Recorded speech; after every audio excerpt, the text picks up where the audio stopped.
Welcome to Old Rifle 1898, where we share our passion for old rifles, their history, and the pleasure of using them. Today we're gonna talk about how to buy a firearm online without the need of going through a gun store or a gun dealer. Now, safety first. We have checked all these rifles before in order to be sure that all these are unloaded. Now, going back to our main issue of the video. During this emergency of the early 2020s, many people have thought of the idea of getting a firearm to defend their houses. Now, because of the emergency, some of the gun stores and gun shops are closed or heavily packed with long lines. So then people have started to try to get those firearms online, just to discover that to buy a firearm online, you need that firearm to be sent to your local dealer and make all the paperwork and transactions there. So there's not a real advantage of buying a firearm online just to have to deal with the gun shop in the first place.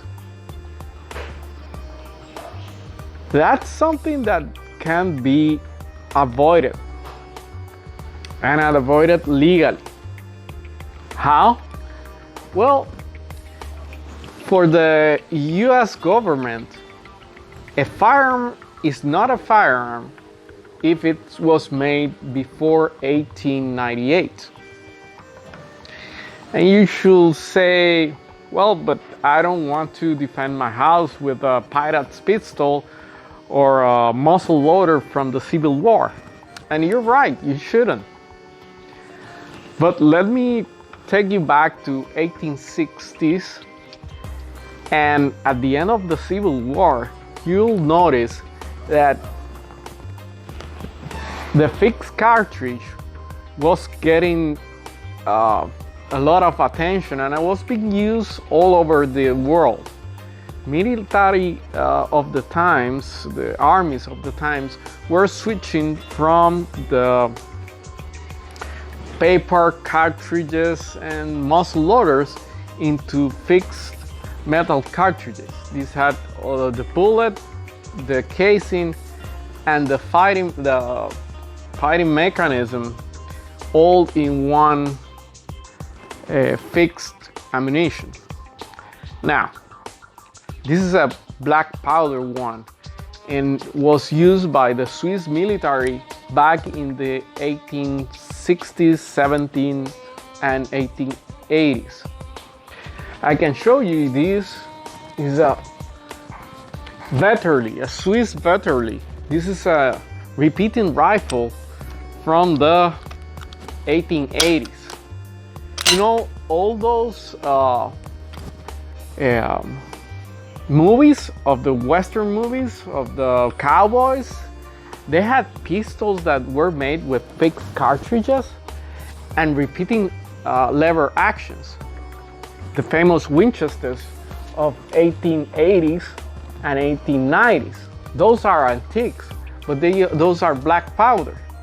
The issue with those are that although they're kind of adequate, their price is unbelievably high. It's over 1,000, 2,000 over that for a rifle or a pistol in good conditions from that era. This Vetterli, it's way below that because of it. But you don't want that because this kind of ammunition is not readily available. You want something more modern. And the first modern rifle that I considered was made back in 1893, and that was the Mauser 7mm Spanish Mauser, and this was the model that was copied even on today's repeating rifle, bolt actions.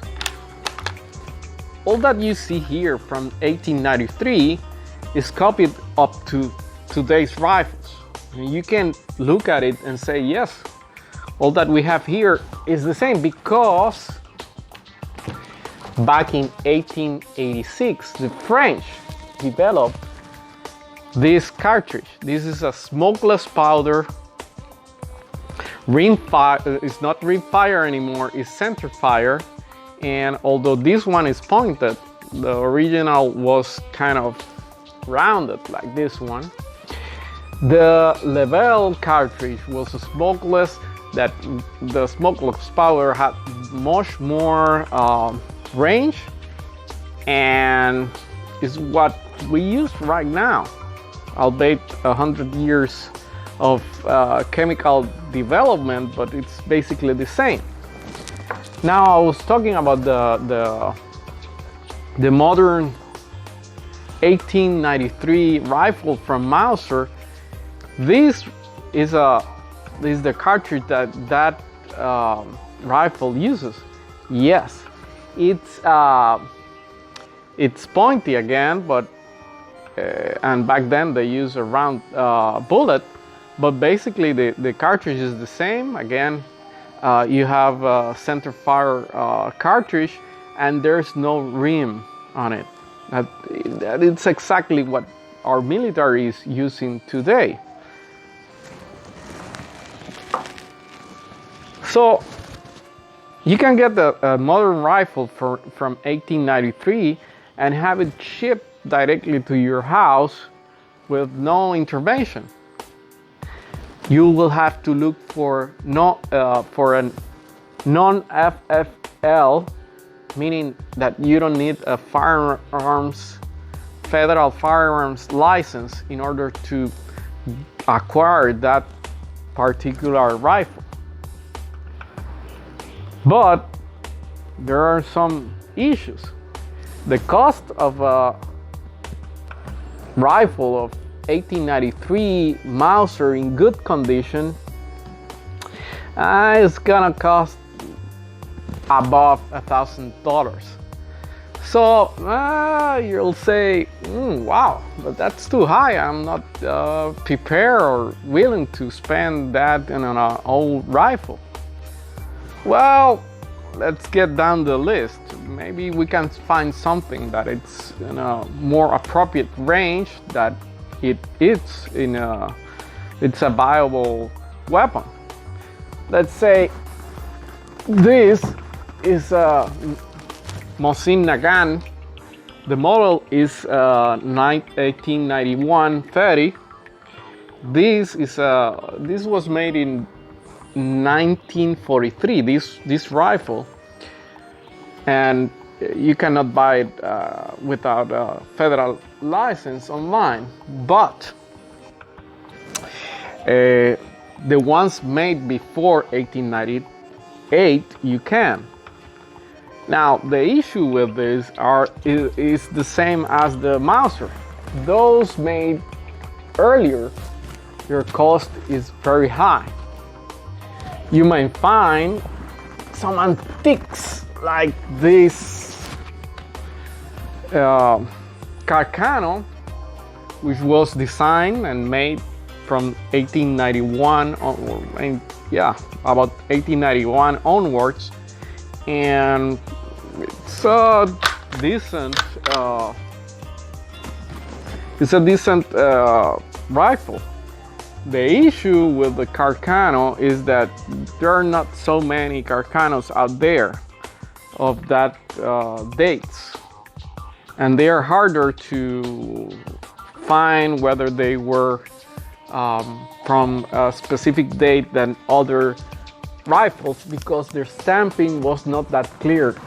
And many gun stores won't sell to you because of that. Now, down the line, you might find this is a Mannlicher. This is a rifle from the 1880s that uses the Carcano ammunition, and you don't want to use this for your defense because this was a black powder rifle that was adapted to use smokeless powder, and they're not safe to use. So, are there any rifles that are, low cost, but they are good to shoot? Well, this is an 1895 Mannlicher. This was made by Steyr. And this Mannlicher is a model 1895, but it has some issues of identifying the exact date of manufacture. So you might or might not be able to find one that the gun store, online gun store is willing to sell it to you, because you have to be certain that it was made before 1898 in order to be shipped to you. Now, this, if you find one that says not FFL required, then this is a great option, since the ammunition that it uses is an 8mm Steyr or Mannlicher. It was used all through the Second World War, so it is a nice handy carabine that can be used to defend yourself or hunt or whatever you want to do it. And then there's this. This is this long thing here. This is 1888 model German Gewehr 88 or GEW 88. You'll find it like that also. This particular one was made in 1890, so it is an antique. But since it's a very strong rifle, I can use the currently available 8mm Mauser ammunition on it, and it works great. It really works. I shoot this one whenever I want to, because it really was made to handle that same cartridge that we can use and find today. So it is easier, or it is easy to find.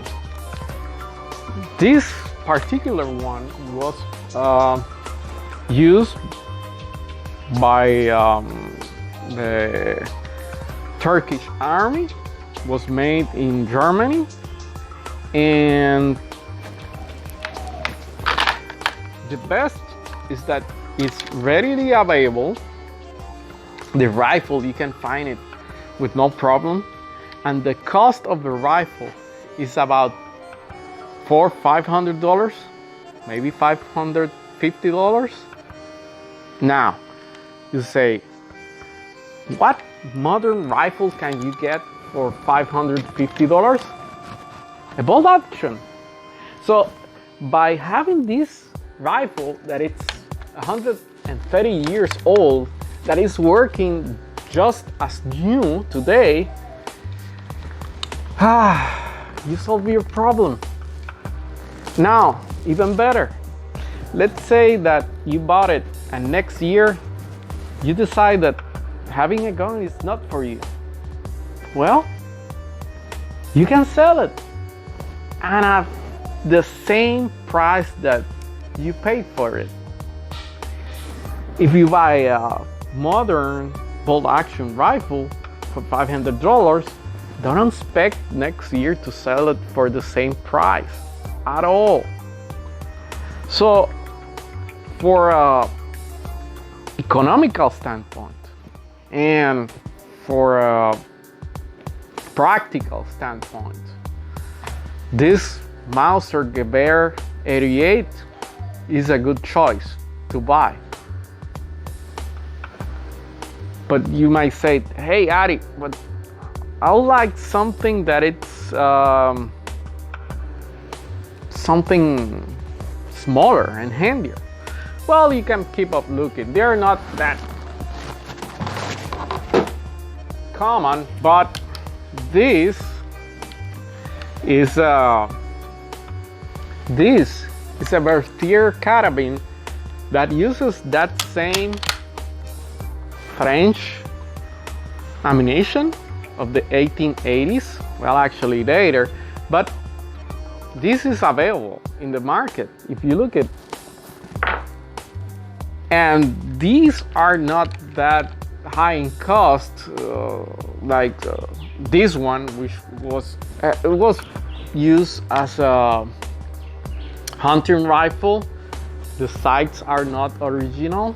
You see, it had some modifications, and this happened back in the 1960s. People bought surplus rifles to go and hunt with them. Which brings me to the last of my points that I want to bring here. If you buy an antique rifle like this, don't put a scope and put drill holes on it. These rifles have a history that we want to share, and we want to cherish and conserve. So if you buy one of these, just keep it as it is. Don't sand them down and paint with a high gloss varnish like they used to do back in the 50s and 60s. Just leave it as it is. It's beautiful as it is. It has all the character and history in it. Don't send those memories away. Caveat: I'm not a lawyer. You have to check your state or territory or colony or wherever you are laws, particular laws, because in some states there's a different definition for what is an antique, and it might or might not be just as the federal definitions. Let's see, if you look into California, the definition of an antique is not that it's only made before 1898, it is made before 1898 and the ammunition is not readily available.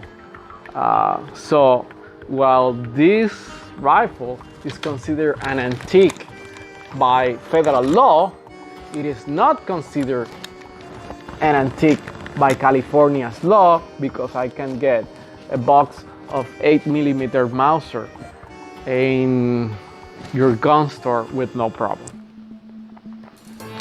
Hope to see you again. I hope that this has been a good information for you. Hope to see you, and if you want to know about old rifles, you can check this link to see information about the Mauser 1893.